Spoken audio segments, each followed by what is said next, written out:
জামালপুর জেলা বাংলাদেশ জাতীয়তাবাদী সমবায় দলের বর্ধিত সভা অনুষ্ঠিত হয়েছে। বুধবার ১১ সেপ্টেম্বর বিকেলে জামালপুর জেলা বিএনপি কার্যালয়ের সামনে এই বর্ধিত সভা অনুষ্ঠিত হয়। বর্ধিত সভায় সভাপতিত্ব করেন জামালপুর জেলা বাংলাদেশ জাতীয়তাবাদী সমবায় দল সভাপতি এম সুলতান বাদশাহ। এতে প্রধান অতিথি হিসেবে উপস্থিত ছিলেন জাতীয় নির্বাহী কমিটির সদস্য এবং জামালপুর জেলা বিএনপির সংগ্রামী সাধারণ সম্পাদক অ্যাডভোকেট এম ওয়ারেস আলী মামুন। উদ্বোধক হিসেবে উপস্থিত ছিলেন সাবেক এমপি জাতীয়তাবাদী সমবায় দলের কেন্দ্রীয় কমিটির সভাপতি অধ্যক্ষ নূর আফরোজ জ্যোতি। বিশেষ অতিথি হিসেবে উপস্থিত ছিলেন বাংলাদেশ জাতীয়তাবাদী সমবায় দলের কেন্দ্রীয় কমিটির সংগ্রামী সাধারণ সম্পাদক ডক্টর নিজামুদ্দিন।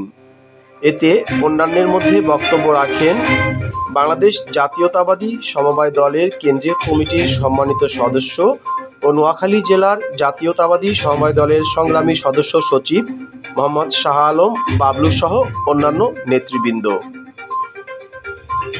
জামালপুর জেলা থেকে মুশফিকুর রহমান, লাইভ 24 নিউজ।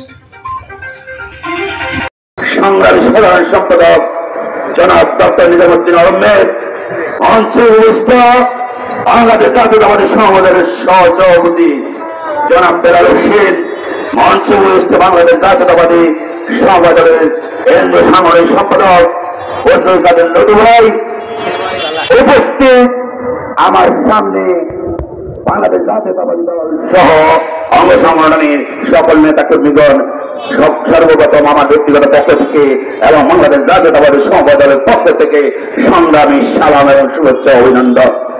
প্রিয় ভাইরা, আপনারা জানেন দীর্ঘ 17 বছরের আন্দোলনের ফসল, সেই আন্দোলনের সর্বশেষ 5ই আগস্ট ছাত্র জনতার গণ অভ্যুত্থানের বিনিময়ে আজকের সেই স্বৈরাচারী গণহত্যাকারী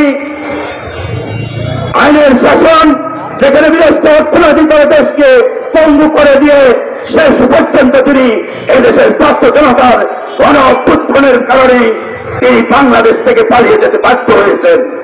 তারপর আমরা কি পেয়েছি? নতুন করে আরেকটি স্বাধীনতা, যে স্বাধীনতার কারণে আজকে আমরা আপনারা মত বিনিময় এবং স্পষ্ট ভাষায় বাক স্বাধীনতা নিয়ে কথা বলতে পেরেছি। 70 বছর কি আপনারা এইভাবে সমবেত হয়ে কথা রাস্তায় বলতে পেরেছেন? ইনশাআল্লাহ তারই প্রতিফলন হিসেবে আমার সুস্পষ্ট একটা কথা মনে পড়ছে, আপনাদের মনে পড়ে কিনা জানি না।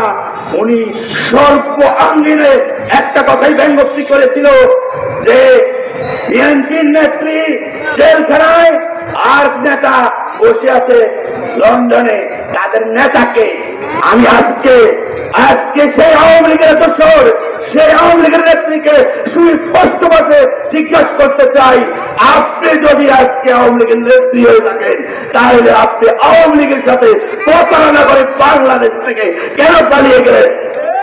আর যদি আপনার সেই সাহস থাকে, আমি আমার নেতা নেত্রীর দোহাই দিয়ে বলছি, আপনি যেরকম করেছেন আমি বলতে চাই আপনার সাহস থাকলে আপনি আসুন বাংলাদেশে আওয়ামী লীগের সাইনবোর্ড নিয়ে কথা বলেন। এখনো বাংলাদেশের রাজনীতি নিয়ে তিনি মোদীর সেই কুখ্যাত মোদীর সাথে আপনার বিভিন্ন পায়তারা করতেছে। এখন ষড়যন্ত্র শেষ হয় নাই, ষড়যন্ত্র শেষ হয় নাই, ষড়যন্ত্র করতেছে। আপনার সজাগ থাকবেন, যে কোনো সময় যে কোনো ষড়যন্ত্রের জন্ম নেবে।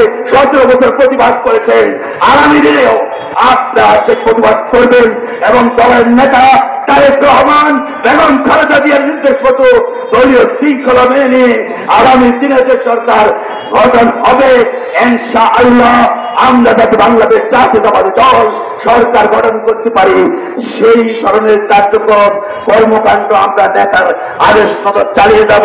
পরিশেষে আপনাদের কাছে আকুল আবেদন থাকবে, জামালপুরবাসীর কাছে আমার আকুল আবেদন থাকবে, জাতীয়তাবাদী সংগঠনের পক্ষ থেকে আবেদন থাকবে, আমাদের এই সহযোগী সংগঠন অচিরে ইনশাআল্লাহ আমাদের নেত্রী অধ্যক্ষ নুরাস্তি ম্যাডাম এই সহযোগী সংগঠনকে অঙ্গ সংগঠনে রূপান্তরিত করার আপ্রাণ চেষ্টা আছে, ইনশাআল্লাহ হবে।